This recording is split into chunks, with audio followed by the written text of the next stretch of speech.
more than 50 years, a motorsports tradition has flourished in the orange groves of southern Florida. Speed Channel is proud to welcome you to live flag-to-flag coverage of the 51st running of the Mobil 1 12 Hours of Sebring. Now, it is in that field of cars that our first controversy erupted. Bentley returns to American racing for the first time since 1922 with a state-of-the-art prototype car, fastest all week and in qualifying, but they were busted for a technical infraction. They will start at the back of the pack, and with more on that, here's Calvin Fish. Johnny, all the success that you've had over the years in F1 and sports cars, that was your first pole in 15 years. It lasted about 3 hours. How much of a setback for you?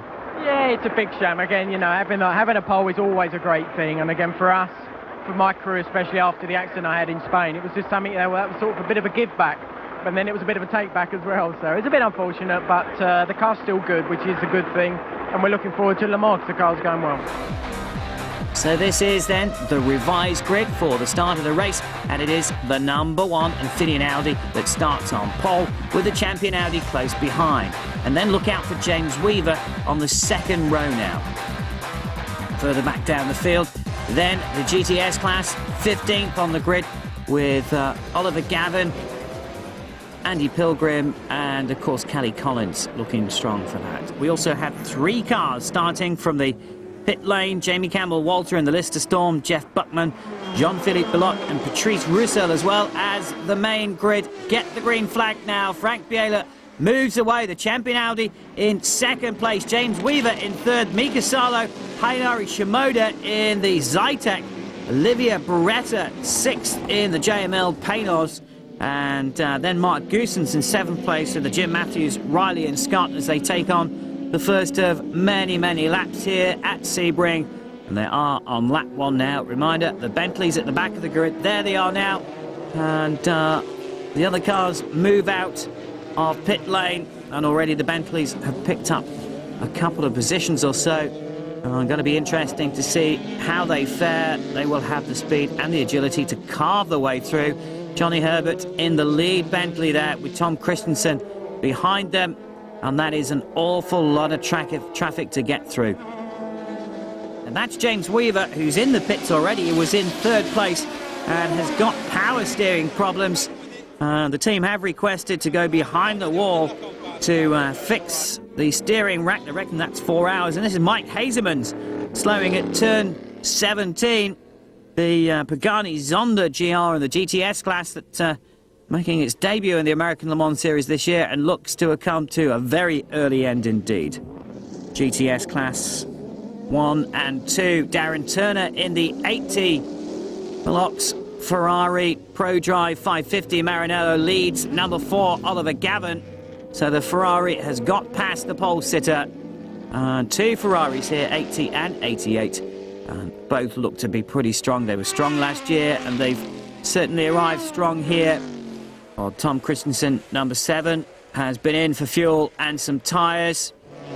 They've been working hard, and up to 39th place at the end of lap 1, in fact they were. And Johnny Herbert has done the same as well.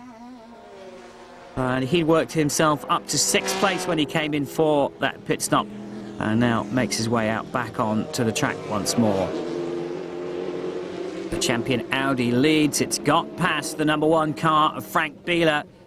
So we have 38 who leads number 1. And here's a replay of 66 Kevin Buckler in the Racers Group car that we were on board with before. He gets in his spin.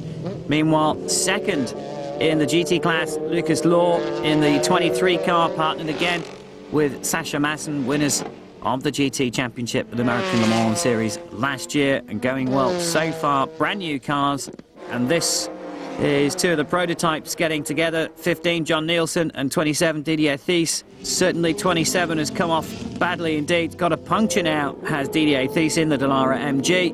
Now that's a front left suspension collapse as well for number 79. That's Brian Cunningham, who gets it off the track and onto the grass, out of the way. Third place now, with the pit stops changing everything around. Tom Christensen inside that Bentley Speed 8. Mika Salo in 4th place inside the Audi Sport UK, and Mika Salo very much enjoying the sports car experience this weekend. The first time he's got to grips with a car like this, but thoroughly enjoying it. And Tom Christensen as well, moving, of course, from the championship winning number 2 Audi last year for the Infineon Years team to the Bentley team. We look at Andy Pilgrim, who's now inside the class leader in the GTS class in that terrific Corvette C5 distinctive engine note.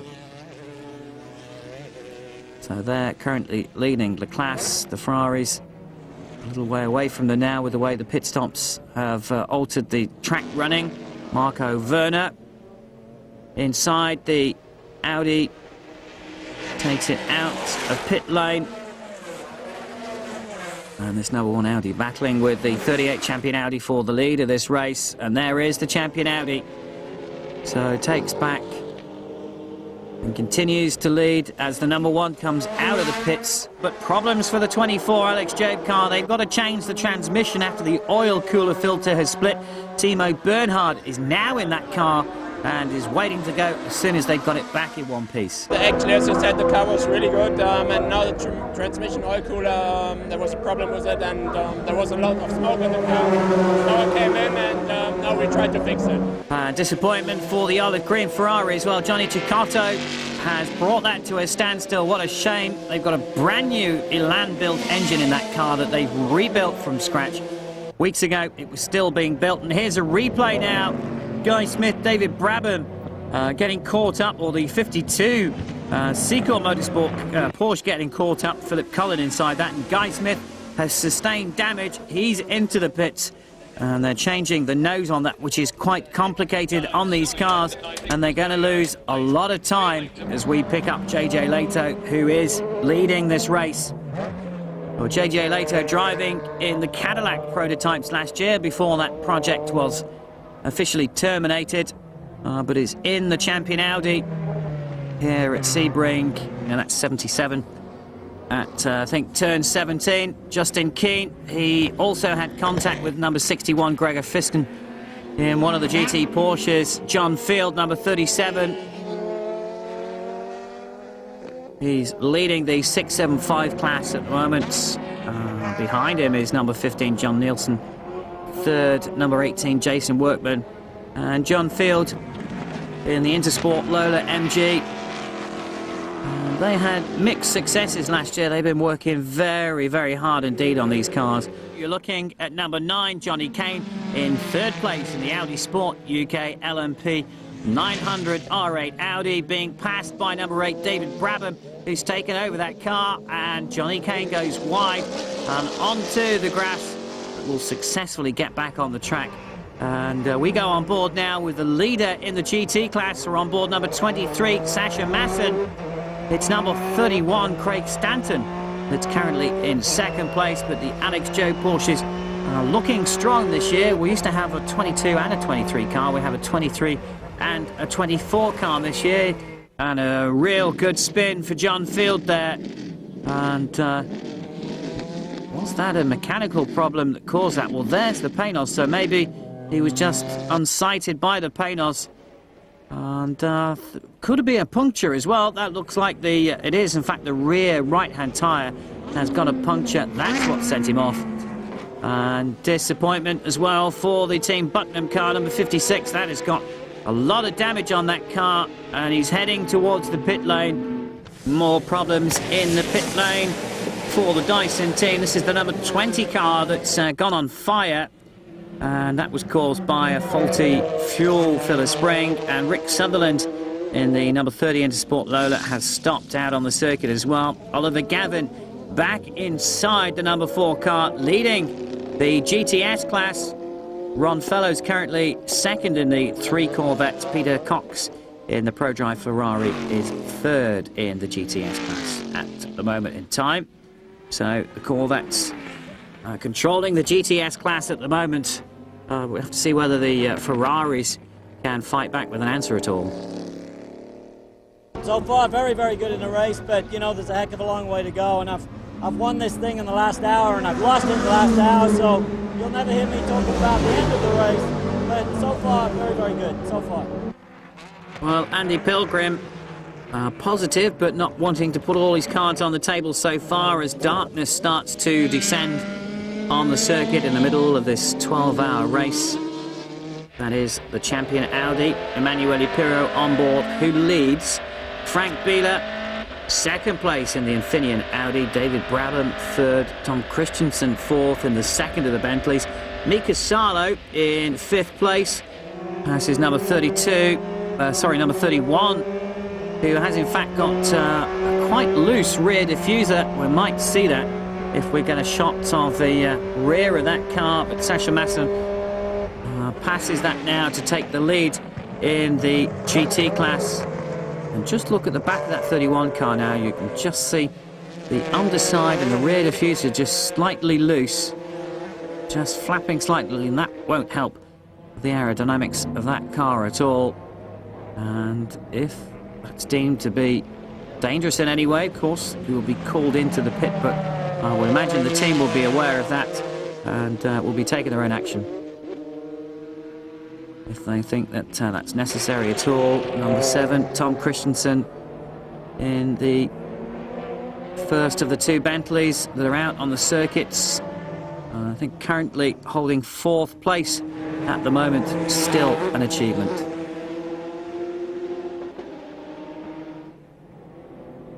Starting all the way back. In fact, the two Bentleys now together on the circuits, although the number 8 car actually leads the 7 car, so a lap or so difference behind that. But the number 7 car, of course, had problems earlier on.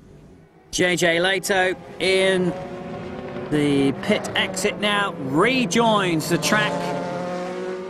Still leading this race. They've successfully kept that lead as they've been in and out, and starts to bring that car back up to speed and back up to temperature as well. And in the pits is the number 9 car. Mika Salo has gone out. Johnny Kane sitting in the car, but the car has a problem. Mika Salo reported that there was problems with the clutch. Johnny Kane couldn't get the car away, and it looks as if they're going to be taking that car away to work on it. From the information we've got, they're talking about changing the transmission, but it's all still worth it. A long way to go in this race yet. On a mixed day it's been for the Alex Job team as well. Started off well with the 24 Porsche leading until it reached problems. And now the honours are falling to the 23 car. Oh, and there's the 24 Porsche that has got problems. That car looks completely dead. And that is cruel luck indeed. Meanwhile, Sasha Masson has got to the pits and is changing over to Lucas Law. But that was Timo Bernhard that we saw in the 24 car that was stopped before. Well, lights are back on in that car, and he pulls off. So Timo Bernhard, whatever the problem was, has got that car going again. It's a truly fabulous event here. So much atmosphere, so much life as we look at number 10. That's Max Papis, the Italian driver that is based in Miami now, and driving for the JLN or JML Panos team this year. And they've been continuing pretty much in 5th place all day now. They've had a good steady ride, and I don't think they can really expect any more than that. They're just going to hang in there and hope that maybe others will fall out ahead of them. But certainly they've not been able to challenge any of the, what you have to say really are faster people ahead of them. Very little development has been done to that car over the winter, and the Panos team just scaling down the development of that car, having a bit of a slightly down year this year before they start to build up again.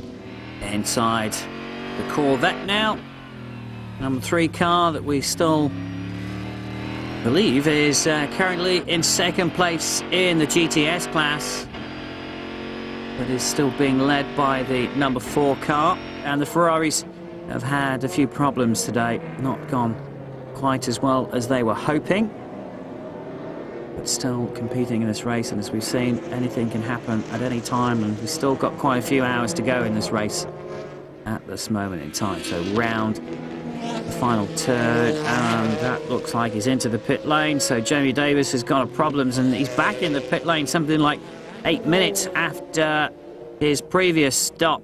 So obviously some sort of problem, but not as much as that car. That's number 34 that has got a fire underneath it. It's brought out the first caution of the race, and that's Kevin McGarity that's crashed at turn 17. Well, he's out of the car.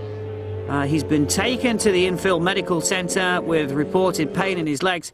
Now that car has to be removed, so pit lane all of a sudden becomes a hive of activity. The number 38 car has been in, and JJ Leto has passed over to Emanuele Pirro, so they still in the lead now, but that advantage they had has now eroded because all the cars, of course, will close back up together again. As the green flag is out now, we're on a restart after that 31-minute caution as we go on board with Emanuele Pirro inside the number 38 leading champion Audi. As number 4 comes to a stop now, Oliver Gavin has come to a stop just around from turn 6. The Corvette has a problem, and he's reporting to the pits that they think it could be gearbox. That is an unusual problem for them. And now somebody being dispatched out to the car on the circuit with some tools. And I think they'll try and talk Oliver Gavin through trying to repair that car if he can. So Ron Fellows and the rest of his crew in the number 3 car are now leading. But meanwhile, Stefan Johansson changes over in the final part of this race as Emanuele Pirro jumps out. And that took a little time to change that car over, and I think that's going to rule them out of the lead of this race as the number 1 car will take over. Marco Werner will be leading this race. And here's a replay. This is number 71. Jeff Altenberg getting in all sorts of problems in the Chrysler Viper. Clouts the wall there, and it's got quite a bit of damage to that car, but that incident started a long time ago. So maybe had some other mechanical problems as we're on board the champion Audi. And Stefan Johansson is on his last lap. But that is the number 1 car that's going to finish before him, because he's also on his last lap as well. And Marco Werner, in his first drive for the team, is going to be on the podium as well. And after running second for so long in the race, as you get a wonderful glow once more from the brake discs, the Infineon Team Joest is going to finish on the top step of the podium as the checkered flag comes out. Just over 12 hours of racing has been finished. The celebrations have started in the pit lane, and hand out in salute. Absolutely delighted. Victory for the Infineon Joest team, then taking the first win of the year from the champion Audi. The Bentley's home 3rd and 4th, despite wanting to win. I think they'll be very happy with what they've actually achieved here. The 20 Dyson brought their car home to win the 675 class after a very busy day in the pits for them. The 3 Corvette yet again tops the GTS class. Lucas Law wins the GT class for the 4th year running, whilst his teammate Sasha Masson makes it 3 times now. And it's also a double victory here at Sebring, of course, for Frank Bieler as well. It's my 2nd win here with 2 new teammates. They did a very good job. The team did a brilliant job. We were working all the week very hard, and it was pretty close all the day. So in the end it was really a hard fight, and Marco was able to do it. I'm very happy. Winning for the 2nd straight year was the factory Corvette team. Ron Fellows, Johnny O'Connell, Frank Freon drove the Chevy Corvette C5R to his 16-lap win over the Velox ProDrive Ferrari. You want your car to be nice and fast, and we didn't have that. We had a good mechanical car. The gearbox was good, the engine was good. You know, we had to do a brake change. This was a case where really we might not have had the fastest hot rod today, but all 3 of us really did what we needed to do, which was stay out of trouble and keep it running. The start of the American Le Mans season couldn't have been more exciting, and next it's to Atlanta at the end of June, which will be back to the 2-hour, 45-minute race format.